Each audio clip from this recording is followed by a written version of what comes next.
Open share tray. So, Share screen.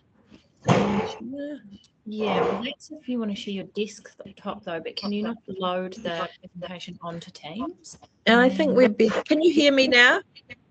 Beautiful. Yep. Yeah, I can hear you. Okay, I'm just going to open my screen share so that you'll see my screen, and then I'll try putting the presentation up. Yeah. Yeah, when you click share, you can share what a section. I believe you can just choose which window that you want to share. So I Because think I have got your PowerPoint that you shared with us, so I've been showing that. Oh, that's what I'm showing today. So I wonder if we can do there's a PowerPoint down there. Can I share it online then? so you're going to share it with her. Is that right? Yeah, on that screen. I mean, there's just yeah, the PowerPoint down we there. can do that. So I can go share. So we're just going to share that PowerPoint then. Is that all right? Yeah, well, I thought it would have been easier to do it from your end, because otherwise how would everyone see? Okay, so we've got it up now. Where's my mouse flicking around?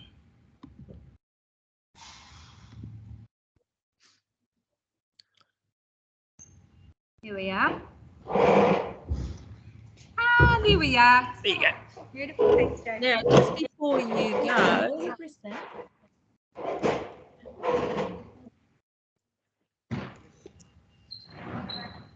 Now, can you just, yeah. So now you can move the presentation. oh, right. Okay. Right. So you just let me know when we're ready to start. Well, we've got a few bodies in the room now, so we're looking good. I'm Donna. Natalie's at the back of the room, but we've got a lovely group of people here for you. So you go when you're ready. Oh. And thank you for your time. Okay. Well, good afternoon, everyone. I'm Margaret Fitzgerald, and I'm the General Manager at the Gut Foundation. And we're really delighted that you've got our fancy portaloo. We just hope that you're not using it as a loo, please. But we did that as it's kind of a very special thing to draw attention to the dreadful, actually we're getting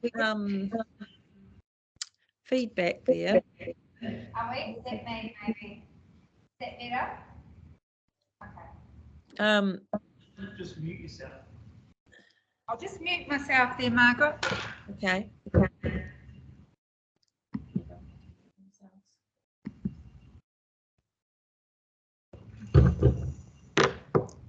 Just click the little mic button at the top, I think. Look. Yep, that works perfectly, Donna. Much better.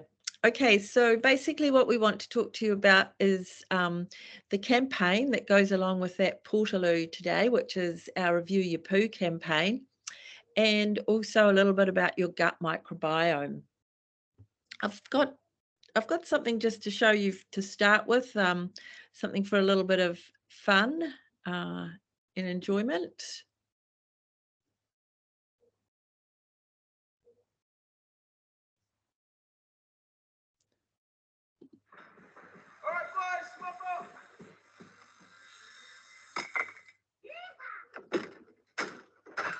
Oh, and that one, well.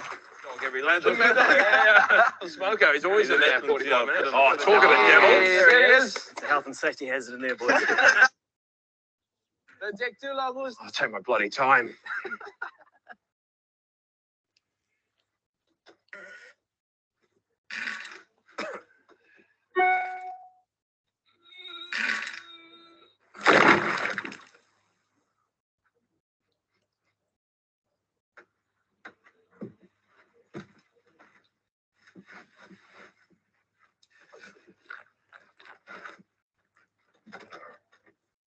It's not going to be this obvious. New Zealand has one of the highest bowel cancer rates in the world. Don't wait to lay a brick. Go to reviewyourpoo.co.nz today and check your poos out.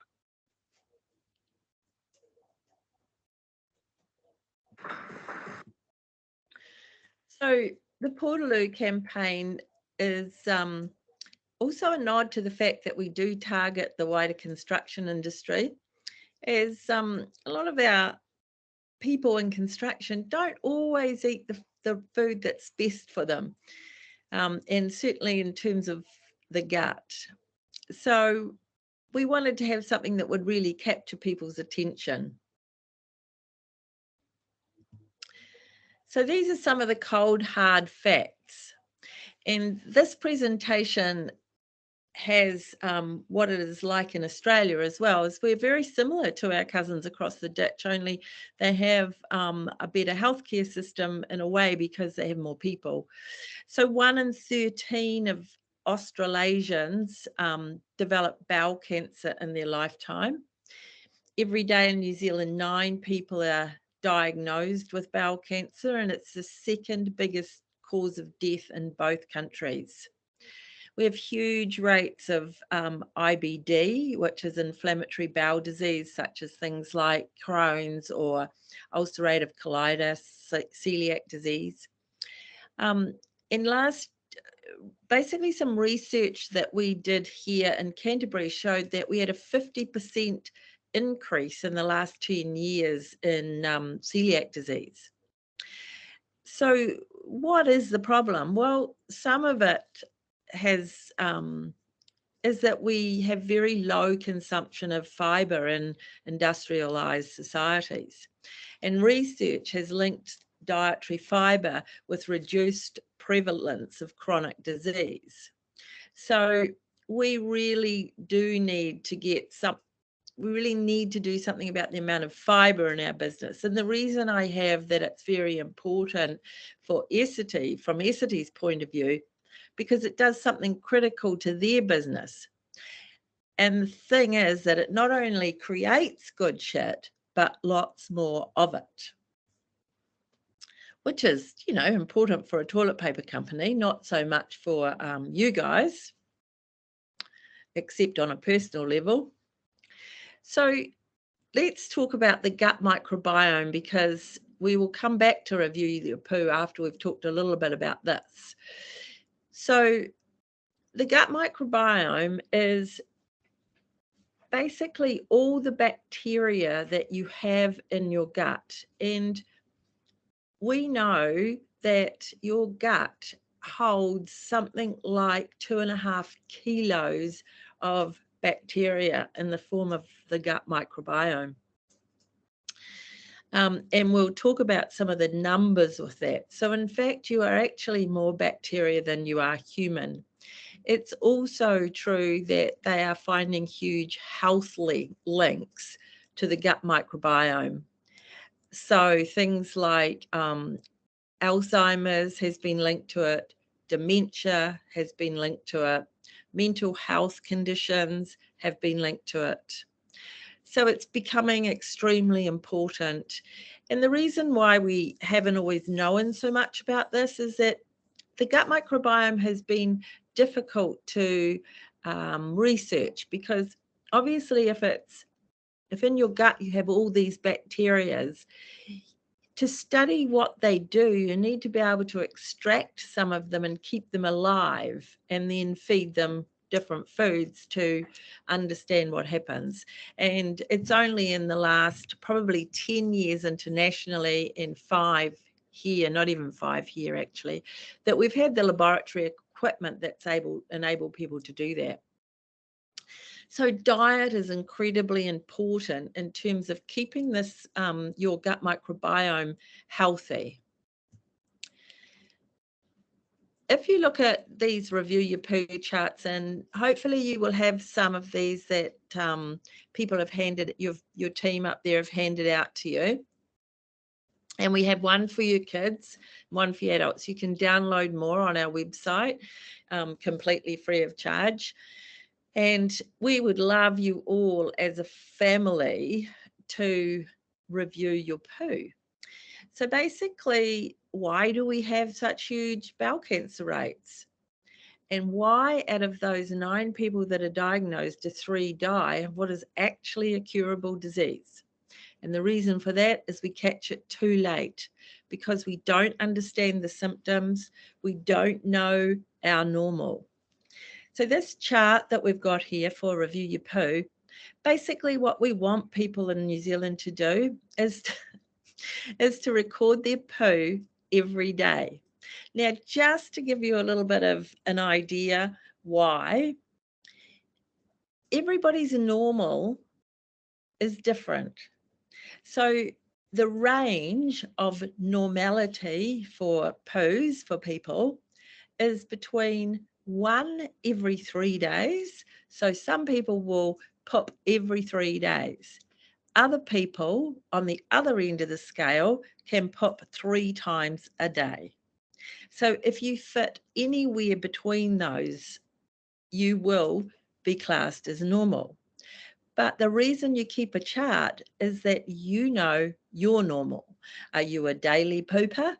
And what texture is it? Is it type 1, which actually really tells your doctor that you're frequently or very constipated? Type 2, mild constipation. Type 3 and 4 are normal, but type 4 is like, that's the guru of poos, really. That's what we should all be aiming for. It tells us we're drinking enough water. It tells us we're eating enough fiber. It tells us our microbiome is filled with healthy bacteria and not bad bacteria. And I guess it's quite important for kiddies at the moment to know that some bacteria are actually good and very important.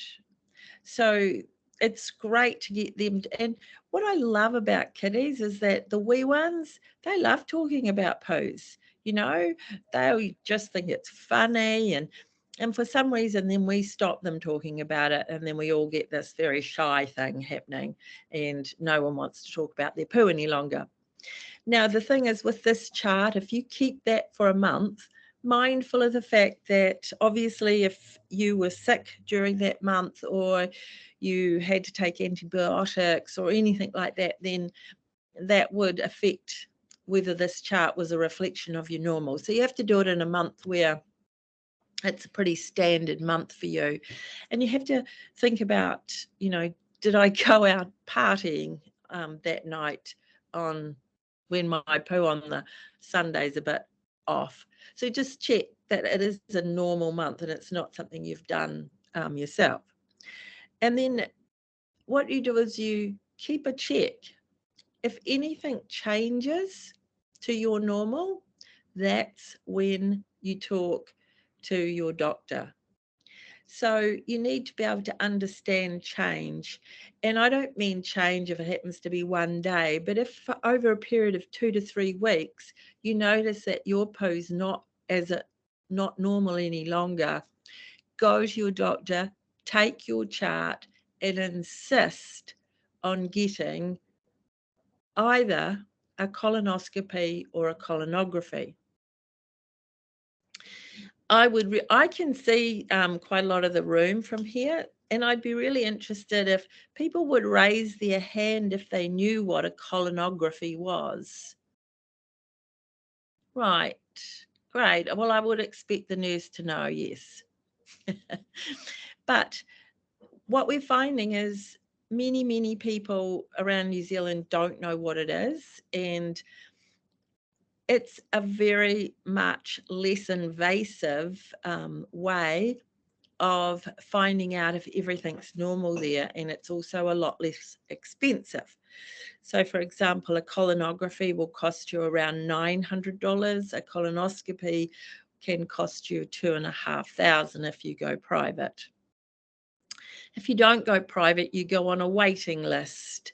And this is why a lot of people are dying, because our waiting lists are 4 months long. If you have a colonography and they find some polyps, which are precursors to bowel cancer, you will immediately be shunted to the top of the list for a colonoscopy because they remove polyps. So that's why it's a combination of keeping yourself healthy in an overstretched health environment. I know that, for example, in Christchurch, our CDHB has 400 people on their waiting list for colonoscopy. They have 400 people all the time because that's all the government or the Ministry of Health allowed that every hospital has a maximum number of people it can have on its list at any one time. The unfortunate thing about this is also that 45% of people that have colonoscopies at the CDHB didn't need them. So financially, it would make sense if they put everyone through a colonography first and then the remainders got colonoscopy, but that's only a personal opinion and certainly not one that is probably promoted anywhere. I want you to know those facts though, because I think it will keep your family well. So know you're normal, understand change, be able to talk about it, and to be really blunt, have your entire family talking about shit. Not talking shit, talking about it. So this is your gut microbiome. These are some of the bacteria that are in it. Rhizobia is not in your gut, but rhizobia helps things like all the legumes like peas and beans and all that. It's a bacteria in the soil that helps those sorts of plants grow, which are very good for us. So Roseburia is it's a very important bacteria, and it's one that you get from mother's milk when you're breastfed as a baby. And it's probably one of the first, well, you do get bacteria as you're born, obviously, from the birth canal, but Roseburia is one of the first bacteria that you digest. So some crazy facts. You have 100 trillion microbes living on you and in you, and 95% of those are in your gut. That's why it's so important. When you take antibiotics, or your children get antibiotics, it actually cleans out all the bacteria in your gut. So that's something to be very aware of, and to make sure that your children don't get too many antibiotics. And I'm sure your nurse can talk more about that with you afterwards. And also, if you have had to have been on antibiotics, it's really important to build your good bacteria back up in your gut. So although your gut may technically belong to you, it is really the home of trillions of bacteria cells. Most of them reside in your large intestine and carry out heaps of daily functions that you have not even been aware of to help keep you healthy. So just to introduce you to some of those, we've got Prevotella. He's great at eating carbohydrates. These are sort of, Lacey is one of our VIP members. It's really good for making you poo. She also protects you from chronic diseases like type 2 diabetes and inflammatory bowel disease, Crohn's and ulcerative colitis. What's more, lactobacillus even helps to feed other bacteria in your gut. So that's a pretty cool one. So fiber, as I said to you, fiber is really important, and there's 3 types which are all important for good gut health. So first of all, soluble fiber, and that comes from things like oats, green bananas. It's really interesting because bananas are good for you when they're green, and then they do a different job when they're ripe. So something to be mindful of. And what soluble does is it forms this nice thick gel all along your digestive tract, because if you get bad bacteria in your gut, it will try and eat away at that gel. And when you get a polyp, that's what polyps do. They eat away at that gel in your gut. So soluble fibre is very important, and you should make sure that you include things. And look, I've got 2 or 3 things here, but go on the internet and you'll find heaps of things that have soluble fibre. And then there's insoluble fibre, and that's things like wheat bran, nuts, pumpkin seeds, lentils, grapes.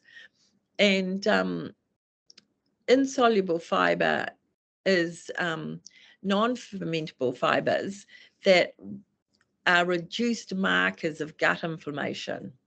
And MP stands really for more poo. In other words, insoluble fibre helps you ensure that you poo more.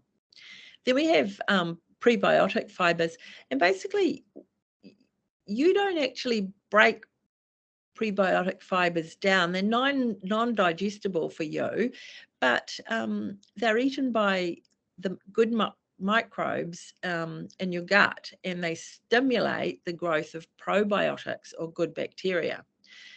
So it's really important that you think about fibre as something that's really going to help keep you healthy and well.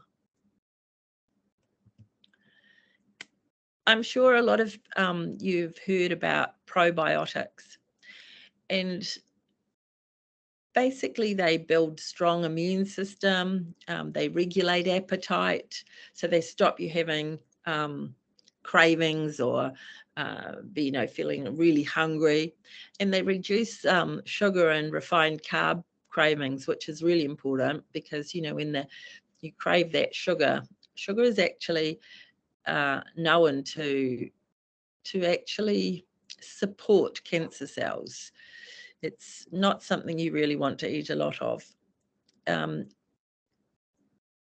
Probiotics also help you if you have had some illness like gastros and that. So yeah, important things, probiotics, but don't be going out and buying expensive bottles of probiotic foods. I think if you just think about eat what you eat, you can get all these things in your gut through the food you eat. So also we know that a good gut supports mental health and helps with anxiety and depression.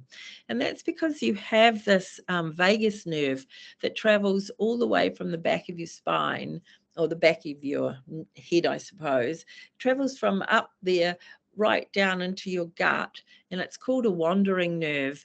And basically it sends electrical pulses back to your brain. So when you've heard that saying, I really had a gut feeling.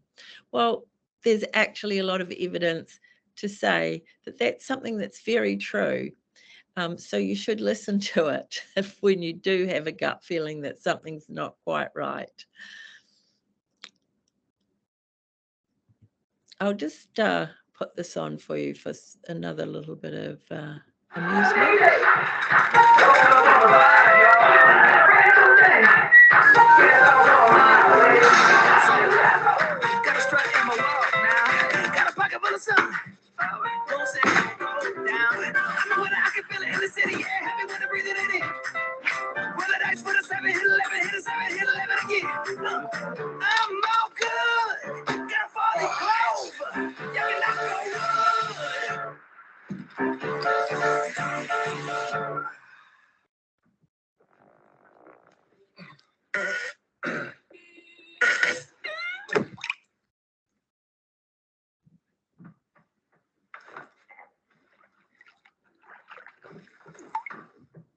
It's not going to be this obvious.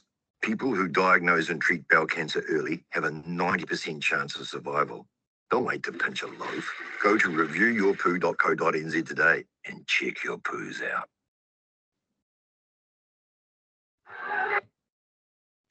So, a lot of information in a very short time, but does anyone have any questions?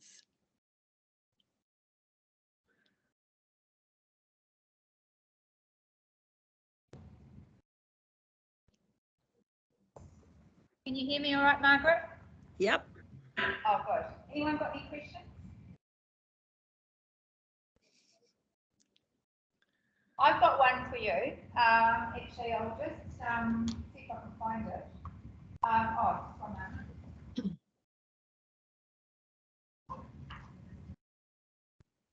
These are some little bowel fob tests that you get. I'm not sure whether you can see it. We get them from one of the health food shops, and it's a bit like a rat test. What's your thoughts on those? I'll hold up to the camera. On the laptop? Oh yeah, sorry. Duh. So what is this? This is called a bowel fob test, and it's just like a little, on the back of it, it's like a rat test. And they do a little swab and put it on the little cassette. I was just wondering what your thoughts are. I suppose it's better than nothing, isn't it?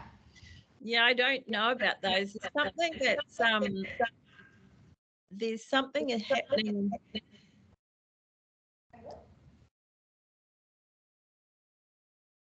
Donna, Sure. can you just turn your microphone off? Yeah.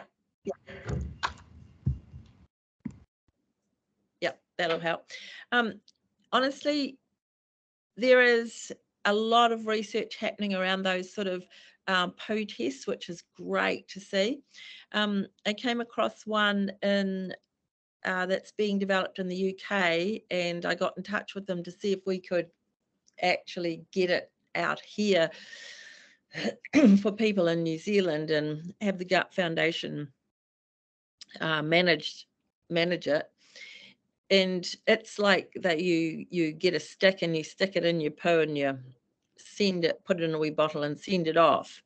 And then they analyze it and they are able to tell you what the makeup is of your gut microbiome.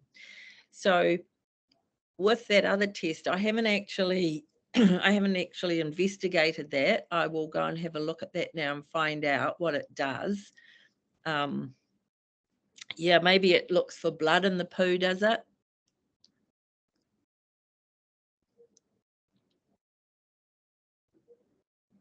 Yeah. And of course, as you know, the Ministry of Health has rolled out this new test for people over the age of 65. I think it is 60 or 65. Or if I think they've just lowered that for Māori to 50 because they have even worse journey to diagnosis. It may interest people that we did some research across the entire South Island, interviewing a load of people about their journey to diagnosis for gut disease. And what came out more and more which was really an initiation for Review Your Poo, was that people didn't know how to talk about it. They didn't have a clue what the symptoms were. You know, they'd go to the doctor and they'd say, you know, I think something's wrong, but they couldn't explain anything. So that why the Review Your Poo chart is so important, is that that's really the first step to diagnosis for bowel disease.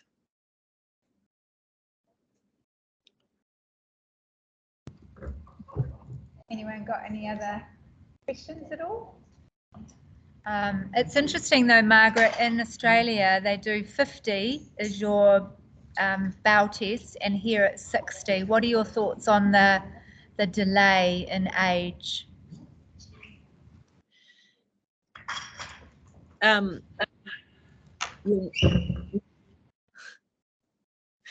I think it's I think it's sad. It's again an indictment of our health system. We just, you know, we're a small population and we're widely dispersed, and it's difficult for the health system to manage in a way. I mean, the people that mostly die of bowel cancer are often younger. My father was diagnosed with a massive bowel tumor at the age of, I think, 80. And it had been just slowing or growing away there, and they just cut it out and he was fine. But if he'd had that tumour at 40, he wouldn't have lived to see 45. And that's the difficulty, is that the younger you are when you catch these, when you get these bowel concerns, the worse outcome you are likely to have, which is again why we're really trying to get families to get their children involved in Review the Poo, because we're actually trying to make a generational change here so that people talk about their poo. You know, in Europe, they're a lot more open about it than we are. So, yeah.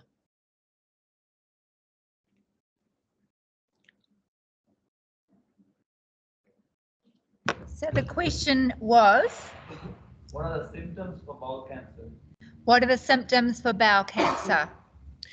So the biggest concern is change within your poo.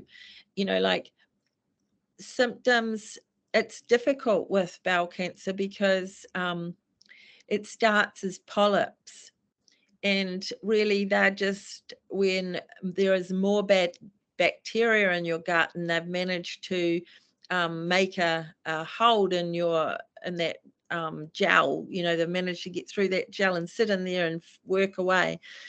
But it will, the only way you can basically tell anything's wrong in your gut is change in your poo.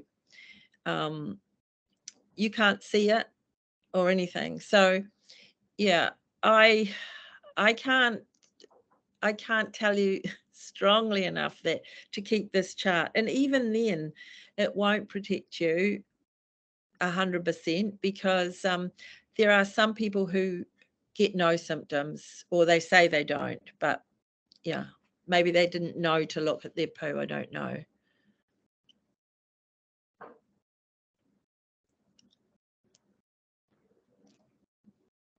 And of course, it's, if you look at that sheet, it says texture, color, what is it? Texture, color. I'm trying to think. There's 3 or 4 of them.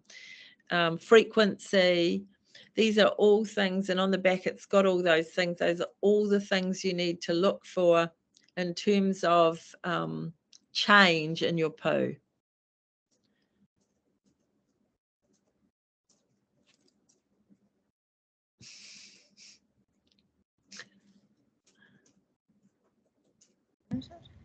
Sorry, Margaret, that question was that consistent changes? Well, yes, it wouldn't be if you just had one day of change, you know, or 3 days of change, but if over a period of 2 to 3 weeks you notice that there is definitely a change has happened, I would, if it was me, insist from my doctor that I be referred for a colonography, because they're easier to get than a colonoscopy.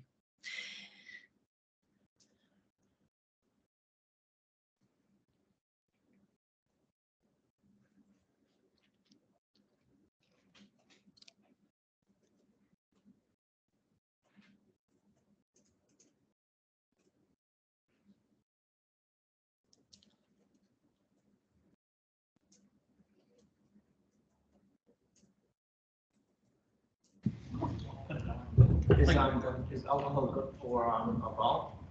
Is alcohol good for a bowel? Oh, that's a loaded question. I'd have to say that there is evidence that red wine is actually beneficial for your gut microbiome, but I would like to add to that, it's very much a quantity thing. You know, it's like anything. Too much of a good thing, it turns out to be a bad thing. Funny story, I was in Morocco and we all got gut bacteria, you know, got the runs except me, and I fed them all straight vodka and they came right. Yeah, I don't know what that would have done to their gut microbiome. I hope they refreshed it.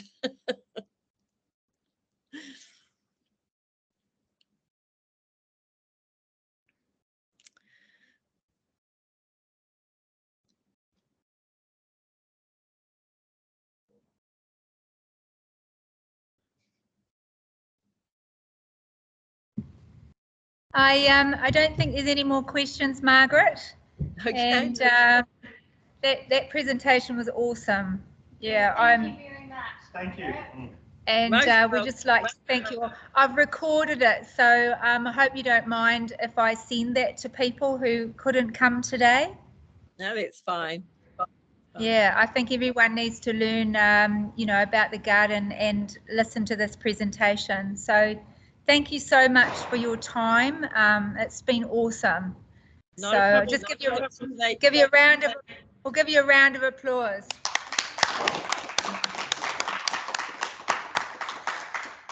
Make Thank sure you they so take much. those form home for their children and their wives and their partners, their husbands.